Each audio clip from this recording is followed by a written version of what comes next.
In today's video, I'm going to teach you how to write nested SUMIFS and XLOOKUP for Excel accounting work. Open Excel from the Start menu. Then open the workbook you want to use for this accounting formula setup. Once the workbook is open, go to the area where the formulas will be entered and make sure column G is visible, because that is where these formula results will appear.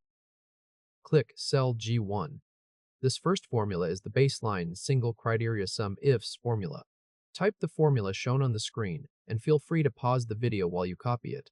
Enter each part carefully using the same ranges, criteria, and month reference shown in the workbook. If your workbook uses different account numbers, month labels, or source ranges, change the formula so it matches your own sheet. When the formula is complete, press Enter. Cell G1 should show 1700.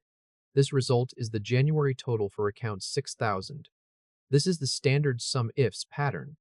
One account, 1 month, and one final total returned into the cell. Now click cell G2. This next formula builds on the same idea, but instead of writing separate SUMIFS formulas for multiple accounts, you will nest SUMIFS inside SUM.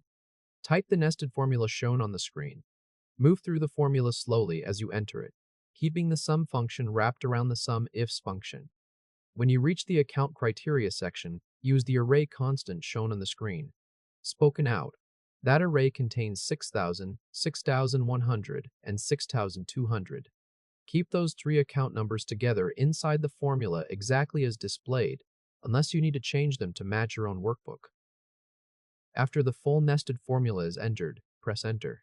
Cell G2 should show 4280.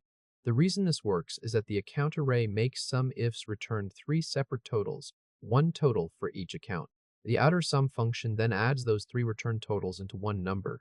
This replaces three copy-pasted SUMIFS formulas with a single nested formula. Next, click cell G4. This formula uses a nested XLOOKUP to perform a two-way matrix lookup. Type the nested lookup formula shown on the screen.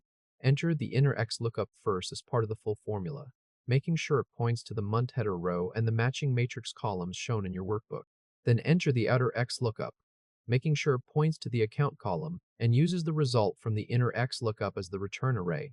If your sheet uses different ranges, adjust the references as you type, but keep the same nesting structure shown on the screen. When the nested XLOOKUP formula is complete, press Enter. Cell G4 should show 3100. The inner XLOOKUP finds the February column inside the matrix header row and returns the whole February column as an array. The outer XLOOKUP then looks for account 6100 in the account column and picks the matching value from that returned array. That creates a full row and column intersection in one formula, with no helper cells. If this helped, hit like and subscribe for more quick tutorials. Now check the formula outputs in column G. Cell G1 should display 1700, which confirms the baseline SUMIFS formula is returning the January total for account 6000. Cell G2 should display 4280, which confirms that SUM wrapped around SUMIFS is adding the totals for accounts 6000, 6100, and 6200. Cell G4 should display 3100, which confirms the nested XLOOKUP is returning the correct two-way lookup result from the account row and February column.